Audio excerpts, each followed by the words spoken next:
সুপ্রিয় দর্শক বন্ধুরা, 1993 সালের 21শে জুলাই ভোটার আইডেন্টিটি কার্ডকে বাধ্যতামূলক করার দাবিতে সেদিন কলকাতার রাজপথ কাঁপিয়ে দিয়েছিল কংগ্রেসের লক্ষ লক্ষ প্রতিবাদী যুবক। আর তাদের সেই প্রতিবাদের ভাষাকে শেষ করে দিতে সেদিন নির্বিচারে গুলি চালিয়েছিল তৎকালীন শাসক দল সিপিআইএম। সেই গুলিতে 13 জন যুবকের দেহ মাটিতে লুটিয়ে পড়েছিল। আর সেই দিন থেকে কংগ্রেস নিয়ম করে এই দিনটিকে শহীদ দিবস হিসাবে পালন করে আসছে। কিন্তু 2026-এ দেখা গেল এক অন্য চিত্র। এবারের এই ঐতিহাসিক 21শে জুলাই যেন খণ্ড বিখণ্ড হয়ে গেল। একদিকে তৃণমূল কংগ্রেস, অন্যদিকে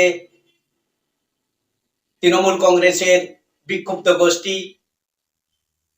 নেতৃত্বে ঋতব্রত বন্দ্যোপাধ্যায়, অন্যদিকে কংগ্রেসের 21শে জুলাই। আর দিল্লিতে দেখা গেল বিক্ষুব্ধ সাংসদদের শহীদ বেদিতে মাল্যদান। এই 21শে জুলাই দিবসটি এতদিন যেটি ঐতিহাসিক হিসেবে পালন করা হতো,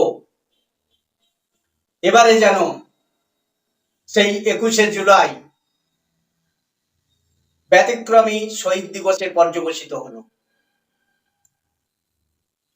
সুপ্রিয় দর্শক বন্ধুরা, জনতা বলছে নিউজ চ্যানেলে আজকে আমরা নিরপেক্ষ বিশ্লেষণের মাধ্যমে তুলে ধরব যে এই ঐতিহাসিক শহীদ দিবসটি পরপর কি তার গুরুত্ব হারিয়ে ফেলছে, নিজেদের স্বার্থ রক্ষা করার জন্য এই দিনটিকে কি কংগ্রেসের থেকে বিভাজিত হয়ে যাওয়া বিভিন্ন গোষ্ঠীর মধ্যে ভাগ করে নেওয়া হচ্ছে। নমস্কার, আমি শিবনাথ রয়েছি আপনাদের সঙ্গে, আর আপনারা চোখ রেখেছেন জনতা বলছে নিউজ চ্যানেলের পর্দায়। চলুন নিরপেক্ষ বিশ্লেষণের মাধ্যমে আমরা জেনে নেব যে 21শে জুলাই যে দিনটি ঐতিহাসিক একটি শহীদ দিবসে দিন হিসেবে ঘোষণা করা হয়েছিল, সেই 21শে জুলাই এখন কি সবচেয়ে ব্যতিক্রমী শহীদ দিবস হিসেবে পালিত হচ্ছে।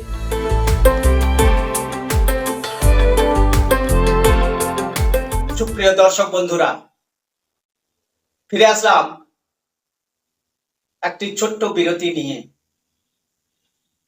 এইবারের 21শে জুলাইয়ের শহীদ দিবসটি ছিল কিন্তু ঐতিহাসিক।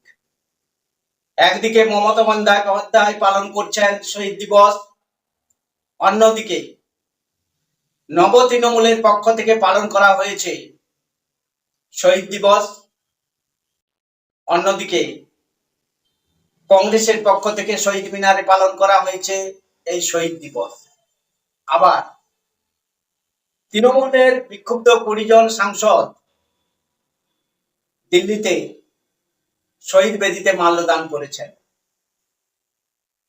আজকের এই গুরুত্বপূর্ণ প্রতিবেদনে আমরা জানব এক নজরে কি রকম হলো এই শহীদ দিবসটি, সেটাই পর্যালোচনা করছি আজকের এই ভিডিওতে।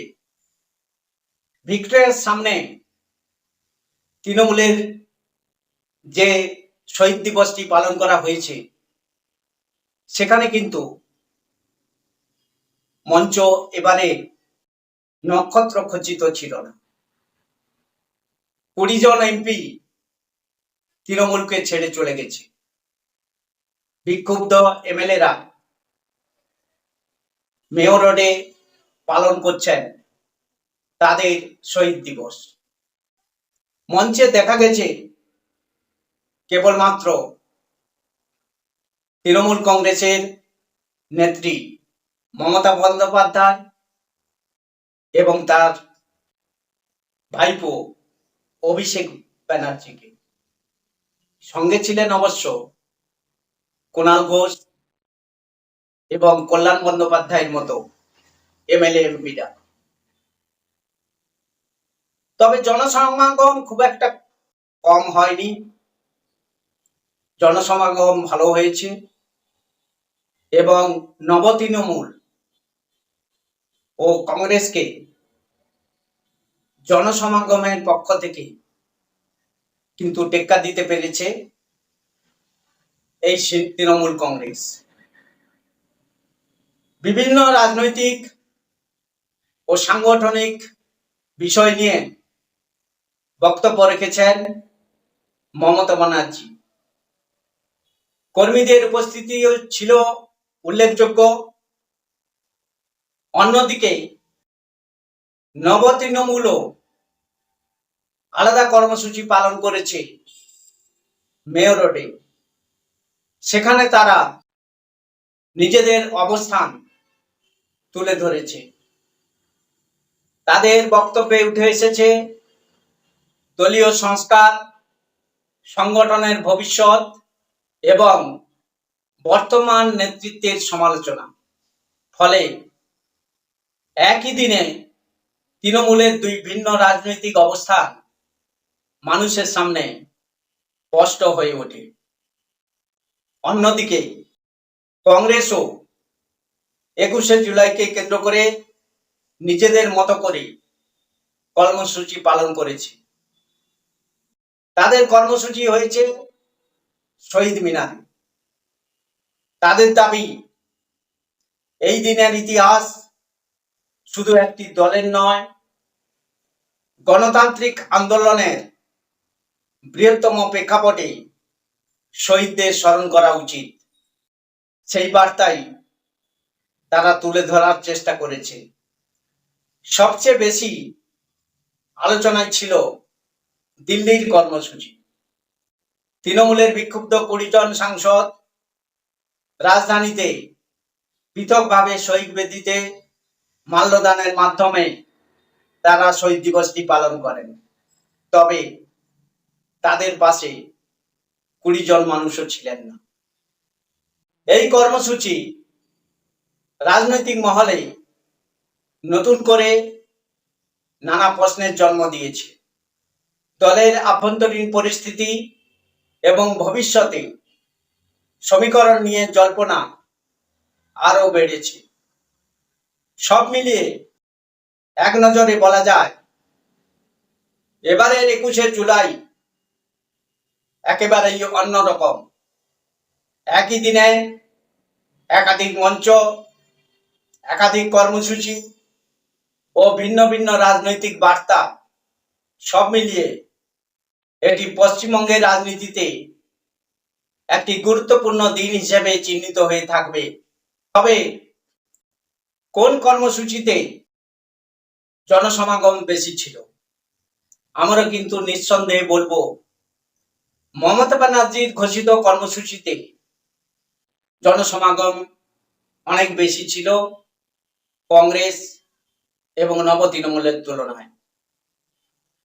কোন মঞ্চ থেকে সবচেয়ে গুরুত্বপূর্ণ রাজনৈতিক বার্তা দেওয়া হয়েছে? আগামী দিনের রাজনীতিতে এর প্রভাব কতটা পড়তে পারে? এর প্রশ্নের উত্তরগুলি সময়ই দেবে। আপনার কি মনে হয়, এবারের 21শে জুলাইয়ে সবচেয়ে বড় রাজনৈতিক বার্তা কি? অবশ্যই কমেন্টস করে আপনার মতামত আমাদের কমেন্টস বক্সে জানাবেন। ভিডিওটি যদি ভালো লেগে থাকে তাহলে লাইক করুন এবং অবশ্যই কমেন্টস করে চ্যানেলটিকে সাবস্ক্রাইব করতে ভুলবেন না।